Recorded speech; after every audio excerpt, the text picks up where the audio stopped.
Hey guys, it's Deneen. I'm here once again in Photoshop Elements, and I am actually experimenting today. So I'm recording this, I guess, with the hopes that it goes okay.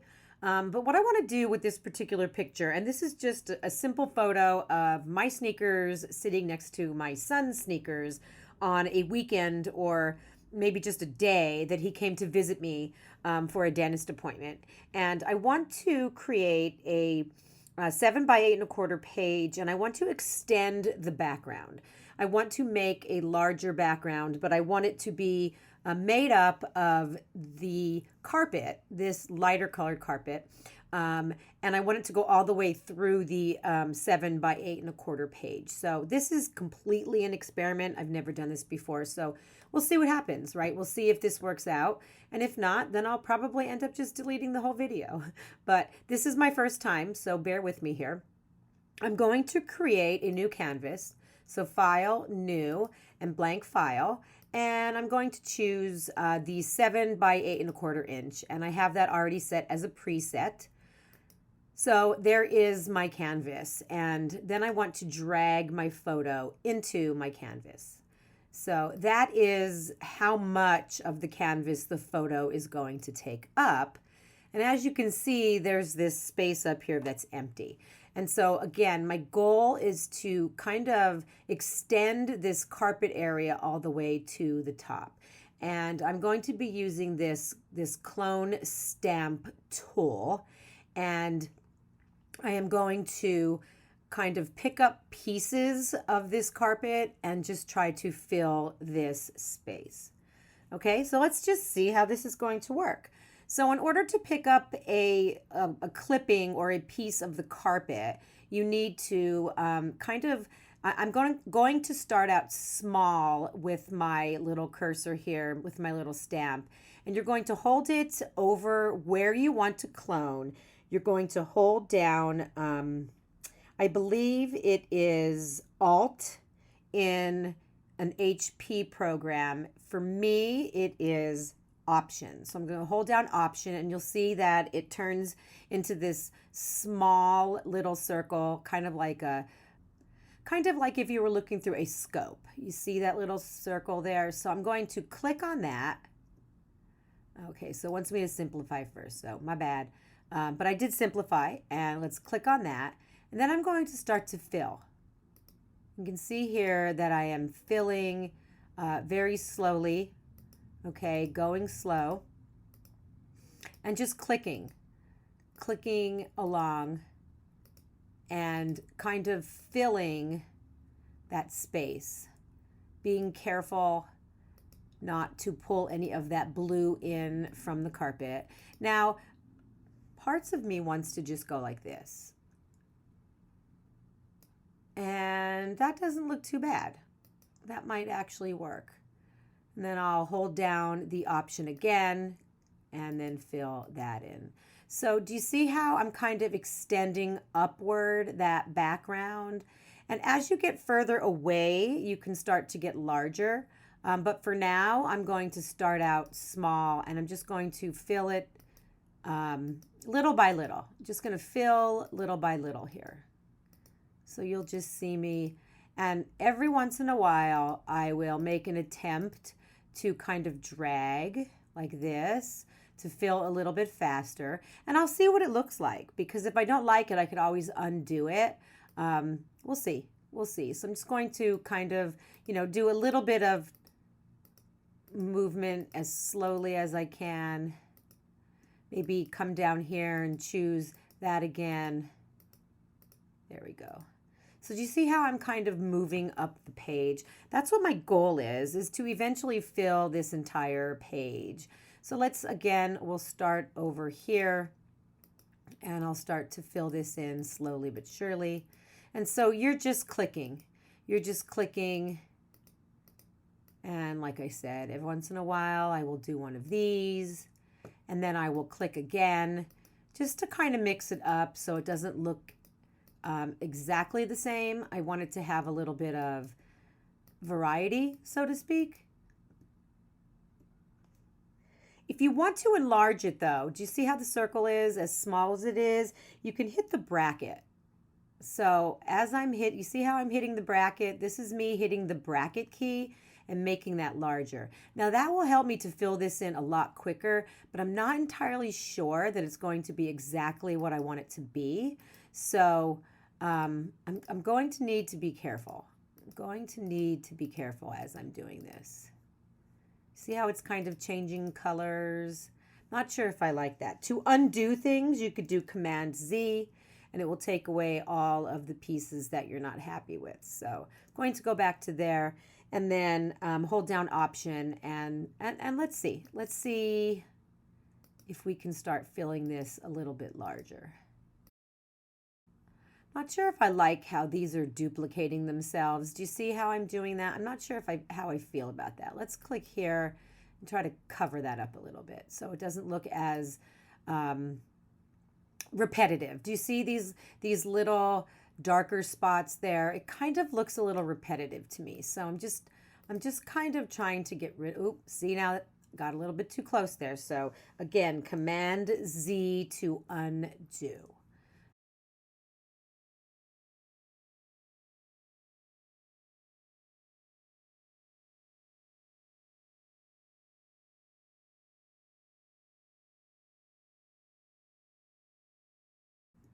We'll go down here and we'll fill that last one in.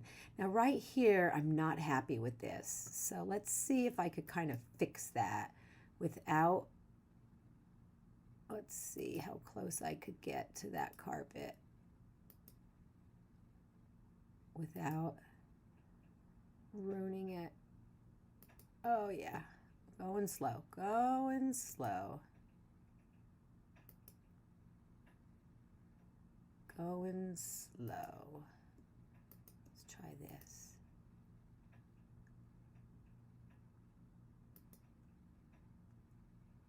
Let's try over here a little bit.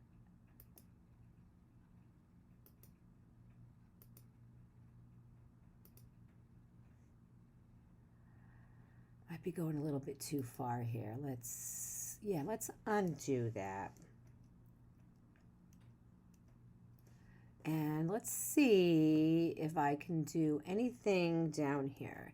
Make that a little bit smaller now. So I'm going to hit the bracket.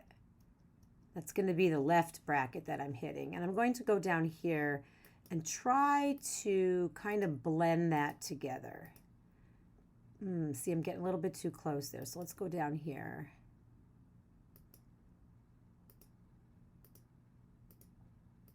Yeah, see, that's not perfect at all. I guess since it's my first time ever doing this, I didn't expect that it would be perfect. But I kind of want it to blend a little bit better. I don't like those light spots there. Let's click up here. And let me just swipe a little bit and see what happens as I swipe. See, I pulled that in. So this is an art. Let me zoom in a little bit. This is an art. This is not, again, perfection. And honestly, most people probably would not notice what I'm noticing, right? Trying to get as close to that carpet as I can.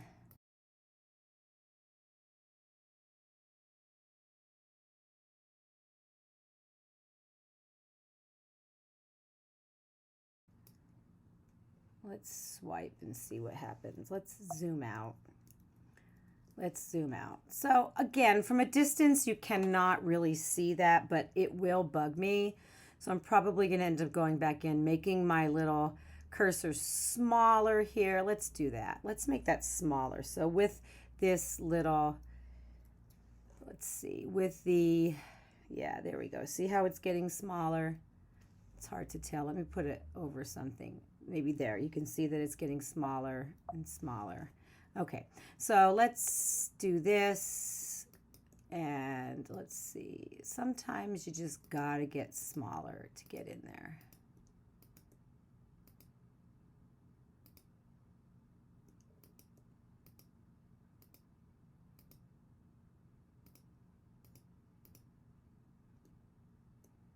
Let's zoom out and see what that looks like. Okay, there you go. I honestly don't think that if somebody looked at this without knowing that I had done this, that it would look really that bad. For a newbie, for a first time, not so shabby. So you guys can play with that. I just wanted to bring that to your attention because I know a lot of times people like to extend the sky in pictures. People like to extend the ocean in pictures or the beach. And so you need a certain kind of photo that does have a background that is kind of cohesive and consistent, kind of plain. Like I said, water and sky are really, really good for this. And I just thought I would experiment with carpet. So I'm not unhappy with the way this turned out. I am going to actually keep this. Now, my next intention here is to go ahead and I want to put something up here, but I haven't quite decided yet. I was thinking that perhaps I would do some journaling and some word art up here. You could always add a text box. This could be a super simple layout where this is just your background. You add some word art and some text, print it out, and you're done. Or this could be more complicated. I will probably go for more complicated, but I do need to think about it. So I'm going to say goodbye for now, and we'll see what happens with my idea for how to use this particular photo. Alrighty, we'll see you in a bit, guys. Welcome back, guys. I finally made some decisions on how I'm going to proceed with my photo here. First thing was I turned it black and white. And that's not because I was unhappy with how this top part turned out. I just wanted it to be muted because I'm using this super brightly colored paper opposite it. And I really just didn't want too much color on my photo. I went ahead and typed up 4 text boxes. I used the rounded box tool in Photoshop Elements. And then I also added a style border of just a single line around the outside. And now I'm just trimming on the outside of that black border. So I will do that to all 4 of these journaling blocks and all 4 sides. And then because it is a box that has the corners rounded, I'm going to round the corners on the paper as well. So that just kind of keeps everything cohesive, making the corners round on the paper, just like they are on the black box around there. I then picked out a sentiment that I am going to stamp on top of the text on each of these boxes. And you'll see I'm kind of going between 2 different color reds, and they were so super similar, it was really hard to tell the difference. But one of them did turn out to be a little bit brighter. So that's the one that I chose. So one simple sentiment on each of these text boxes is all the stamping that I did for this page. And then once I'm done with that, I will pull out my pages and I'm going to arrange these on the colorful background. And I decided that instead of just putting them directly on top of each other, I wanted to kind of stagger them a little bit. So you'll see here I have them a little bit to the left and a little bit to the right of the middle. I pull out my foam adhesive and I am going to add these with the foam adhesive just to give a little bit of dimension, which is always something fun to do if you have the chance. I'm covering the entire back of each of these because I don't want there to be any give when I place them on the page. So I'm just cutting that to fit the back of each of these. And I do move them around and try to make them as straight as possible here. So this is the last one, and I'm just using pieces here. So just getting them on there.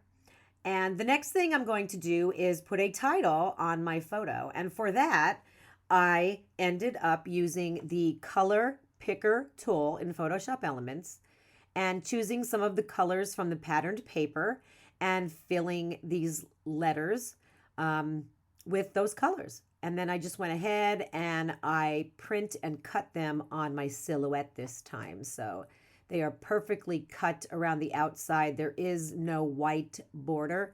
If I were to fussy cut, I usually fussy cut with the white border, but I didn't want that this time. So I just ran them through the silhouette after printing them, and it pretty much cut them out nicely. A little bit of white around the outside, but nothing that you'd ever be able to notice.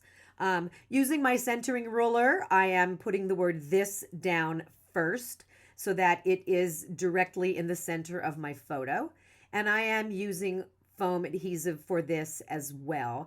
These are the little foam squares that I'm using, and I'm actually cutting them in either half or in thirds because some of these letters are skinny and we need to trim down the foam squares to fit and not show.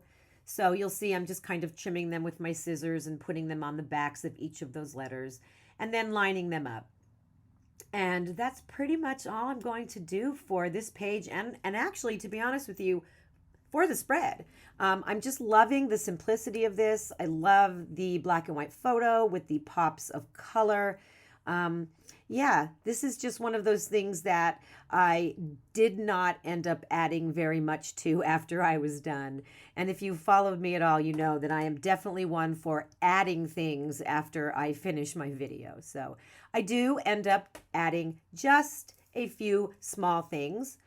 Of course, I add the date with my date stamp in the lower left-hand corner. And then I pulled out some different phrase strips. So some of these are material. One of them is vellum. The others are all chipboard. And they're all kind of like a darker color, dark gray, blue, black. And I'm kind of going back and forth between, you know, what type of sentiment do I want material-wise, and then what do I want it to say. And I finally settle on this long piece of chipboard. And then once I was off camera, I went ahead and added, as you can see here, 3 black asterisks. Sorry about that. Can't say that word very well. One to the left of the T, one of them on top of the first journaling block, and then one on the corner of the last journaling block. And I just always like to try to add something in the end. And that's all I ended up adding. So this came out exactly how I wanted it to. Actually, it came out better than I thought it would. And I'm really, really happy with it. So I hope you guys give this a try. Extending the background is just such a fun way to be able to get some white space, to be able to add additional embellishments on top of a photo. And remember, it is all trial and error, and anything you do can totally be undone. So I hope to see you guys giving this a shot soon. I thank you so much for playing along. If you have any questions, please feel free to reach out, and I will see you guys in the next video.